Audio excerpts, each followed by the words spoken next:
Mayong adlaw, welcome sa Ama ni Inday. Karon nga kani nga video may tungod ni siya sa among baligya nga organic soil. So daghan ang utana nganong mahal ang among organic soil. Ang among organic soil mapalit ninyo sa Lazada o sa amo ang Facebook page, tag 45 o 45 ang kilo. So pangutana nganong mahal ang amo ang organic soil compared sa uban. Mo ni siya ang among organic soil, guys. Okay, ang among organic soil nani siya iti sa manok, nga pure nga iti sa manok, gikan na diri sa flooring sa among manukan. Kini among gi renovate na ni karon ang ubang mga manok namo di adiri. Okay, so namaligya pod mi ani, guys, namaligya mi og hatch to order, by the way.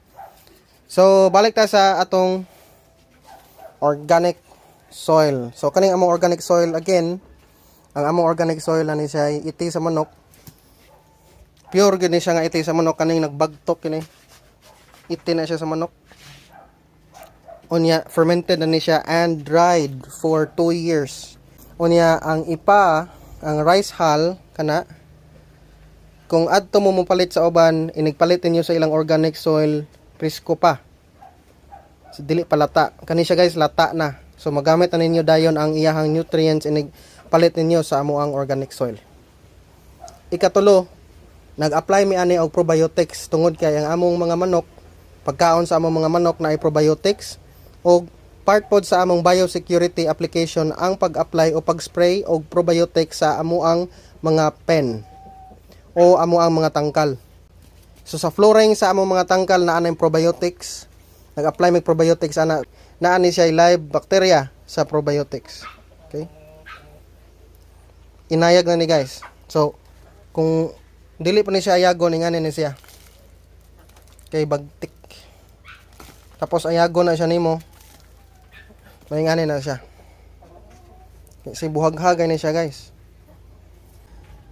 Kung mo palit mo og uban sa uban niya organic soil, tag siguro makapalit mo 25 or 30, pero tan-awon ninyo ang ilahang gisagol nga ipa, dili pa na siya lata. Nanguha ra na sila sa mga galingan, gisagol largo, o kana delikado na sa inyong mga tanom usahay kay na mga tanom naay mga tanom nga sensitibo sa pH level sa imuhang yuta. Unya ang kana siyang kompresko pa ang imuhang kuan, kompresko pa ang imuhang tahop, ubos na siya og pH level, so meaning mas acidic ang imuhang yuta, makadaot sa tanom. Okay, so wala ko nagdaot sa uban, ha, nag-compare ako sa amuang quality. Okay, kay daghan mo gud kay mo reklamo nganong mahal kaayo, ug boto na hunaon barato ra ni. So wa man sa ko nagsultig pangan, pero kahibaw ko kanang uban diha kusog kay manghangyo, mga midulman sana sila. So kamo mga midulman, kun pwera na lang sa mga maayo, pero kani ubang mga midulman gud mga balahura kayo, kusog kay manghangyo nya inig makahangyo na inig baligya times 2 sad. Ayo mo na, guys, makagaba na. So mo ni siya. Okay, so kung mo palit mo sa amo ang organic soil, pwede kayo mo mari sa farm nami sa Mahalo, Anahawan, Sordilete o Mani Inday, Daplin ra sa dalan. Ari mo sa farm para kamo mismo makakita sa atong quality sa yuta. Pwede pod mo order na mo Facebook o Mani Inday Farm to Home, send a message 45 per kilos, mo ship me nationwide via COD sa GNT.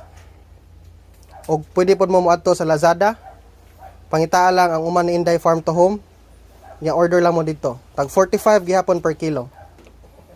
Okay, if na may mga pangutana, comment lang below. Don't forget to subscribe o click sa notification bell kay aron updated mo sa mga videos.